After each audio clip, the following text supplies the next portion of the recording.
So, eto na nga mga kadabarkat. So, Jay, sabangan Jay. So, bali lahat ng kalapat natin, sahal natin ang fundraise. Kaso nga lang, naiwala yung dalawa. So, bali Friday natin kinarga yung dalawa nating kalapati. Ang bitaw nun, Bitogo, Quezon, mula rito hanggang doon, 153 kilometers. So, alas 7 binitawan. Tapos, yung apat naman, sa Calawag, Quezon naman yung bitaw, no? MCPC tayo sumali naman. So, Mother Club, MFC. Nirelease yung Ibon, 745. Mula Calawag, Quezon hanggang dito, 160 kilometers. So, ito lang ang di natin nasampa kasi huling bitaw nito sa Riaya, Quezon. Tapos, nagkasakit kasi siya noon. Kaya di natin natuloy. Tapos, napahinga pa. Kaya di natin nahabol. Tapos, mayroon pang isang linggong pahinga din lalo ulit. Dumaan yung Kapaskuhan. Yung mga club, igil kargahan muna. Mga droppings check muna tayo. Ayan, no? Siyempre, naka-immunobooster. Ayan, immunobooster, ha. Probatonic, tapos immunobooster na pang-flashing. So, ito yung mga tira dito, mga YB. Tapos, dalawang naka-Bartolina pa sa Y kasi nga, ito yung mga dumapo sa puno.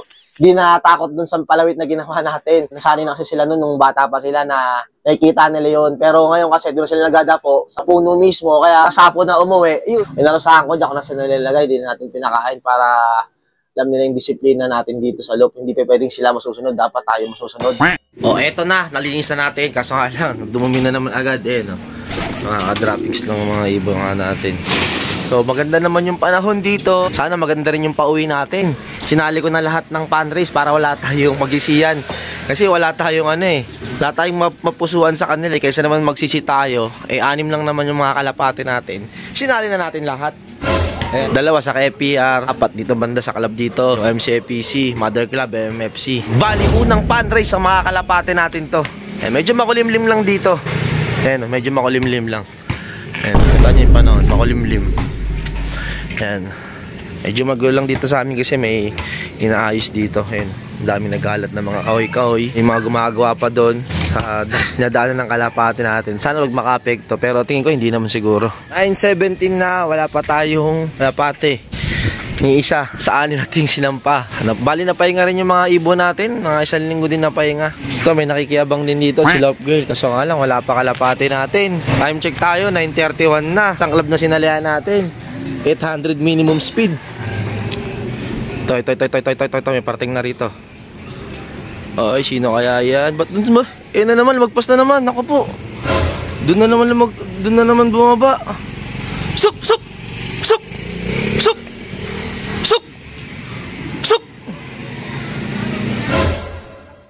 Suk! Suk! Suk! Suk! Suk! Ito palang unang kalapati natin. Time check, 9:38. Suk! Bitogo, Quezon.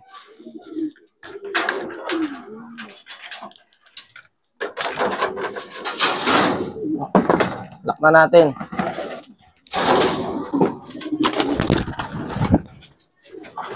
Ito mailap. Yan, dahan-dahan ko na nga para hindi ka mabigla Wala pang kuko. Awit yan. Ayun ako po, naglolo ko ba? Nagulak pa internet. Nakuroom kasi ako nagka-clock sa Kubo Pro. Mas mabilis kasi dito. 159 na lang speed. Una nating ibon. 159. Doon pa dumapo. Ayun yung first bird natin. Ito. Nilagyan ko na ng palatandaan kasi may kamukha niya isa nating kalapati. Kasi nga diba mga inbreed nilipad natin. Dapat tayo nilalagay dyan ng tubig. Mamaya-maya na. So palang pauwi natin sa Nimpeto. Pero Bitogo, Quezon naman to galing. So wala pa ng isa. Kaso nga lang, pinuling ko yung isang kalapati. Sala mabagal pa rin naman, no? Wala pa rin tayong chance. 9:45 na. Wala pa tayong kalapati galing sa Calawag, Quezon. 4 yun. Sa Bitogo, isa pa lang. Wala pa tayo ng isa doon kasi dalawa kinarga natin doon So Friday natin kinarga, nasabi ko kanina. Tapos kagabi, yung sa Calawag, Quezon, nagkarga tayo. Sa MM Valley, sasampa yung ibon. Nalo ko na, katop na isang ibon natin. Yung kasabayan na itong kinarga natin. Sana ba? Kasabayan ng Blue Bar na yun, galing Bitogo. Kasi 800 minimum speed nga lang doon. 10-11 ha. So 10-11 cut-off time natin doon sa Bitogo. Kaya PR, wala. Wala. Yung isa nating kalapati. So sa 4 na kalapati na lang antayin natin. Galing Calawag, Quezon. Kaso wala pa nagpaparamdam galing Calawag So ayan, kakatingin nga lang natin sa clocking. Wala pa palang nagkaklak nga. Wala pa palang nagkaklak. Kala ko meron na siguro. Talagang pahirapan pala talaga yung pauwian ngayon sa Calawag, Quezon. Salamat. May isa na tayong ibon. Salamat. May isa na tayong ibon. Yun, isa na tayong ibon. MacArthur banded natin. Suk, suk, suk. Takot. Wait, natakot. Suk, suk, suk. Suk. Suk, suk. Samo. Suk, suk. Suk. Yun. Thank you, Lord. Meron tayong isa galing Calawag, Quezon. Kalak na natin. Makakalak pa ng iba. Anak ni Bubbles to eh. Kapatid ni Putra Balls, kaso nga lang sa nanay, kapatid ni sa nanay. 885 na lang speed. Ang ibon natin na yun. Sa palang ngal-ngal. Hirap talaga Calawag, Quezon ah. Ayan siya oh. Oh. Na-smash ba? Hindi naman smash siguro. Headwind siguro. Yan. Ayan o. Ayan na ibon natin. Isa pa lang galing Calawag. Isa galing Pitogo. Awit.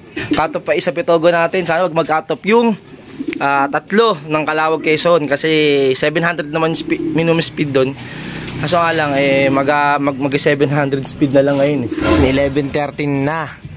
Isa pa lang pauwi natin galing Calawag, Quezon. Cut-off time natin 11:33. Ayan. Isa lang pauwi natin ng Pitogo. Isa pa lang pauwi natin ng Calawag. Wala na, awit yan. Tatlo kulang natin sa Calawag, Quezon. Cut-off din yung tatlong yun. 11:33 cut-off time natin. 11:31 na. 2 minutes na lang. So, alanganin na mga Kadaver Gods. Tapos, yung isang ibon natin sa Pitogo, hanggang ngayon, hindi pa rin nakakabalik. Ayan, oh. Okay na, maaraw-araw na. Ayan, maaraw-araw na yung panahon. Kanina, makulimlim eh. Pero ngayon, goods na goods. Kaso nga lang ibon natin, hindi goods kasi hindi nag-clock yung tatlo. Abali 4, hindi nag-clock. Oh, kasi yung isa sa Pitogo, yung tatlo sa Calawag. So ayan, game over na agad tayo. Unang sabak nga ng fan race ng mga kalapati nga natin. So bali nga 11:33 cut-off time natin sa Calawag, Quezon, 11:32 na. Hanggang ngayon wala pa nagpaparamdam. Bali 4 ang kalapati, kulang natin isa sa Pitogo, 3 sa Calawag, Quezon. So ayun, tag-isa lang nag-lock sa sinalihan nating fan race. Isa sa KPR, tapos isa sa naman dito sa MCFPC. Nagutom lang ako kakabang nakawit leg natin. Pero ganoon talaga ang buhay. Kasi sila nababaunan ng steak eh. So kanina nga, yung sa clock natin sa KPR, pang 44 sa fan race sa clock natin ha, sa KPR. Tapos ito naman mga Kadaver Gods, sa Calawag, Quezon naman, sina natin fan race, pangatlo tayo sa clock, pangalawa tayo sa sa fan race doon sa clocking. So ayun ang update. Dalawa lang ang pauwi natin. O lads, 0 agad. Gutom na ako. Mamaya na lang update. Kakain mo na ako. Ito nga, katapos natin kumain. Ito na yung mga umuwi, oh. Dalawa na. Ito. Yan, galing Calawag, Quezon. Tapos ayan, may mga sticker po sila. Kasali ng fan race. Kaso nga lang, nagkato. Pero ganoon talaga ang buhay. Kulang pa tayo ng isa sa Calawag, Quezon. Kulang natin bali dalawa. Isa sa Pitogo, isa sa Calawag. Ayan, mga Kadaver. Kasi ito, isa nagputik.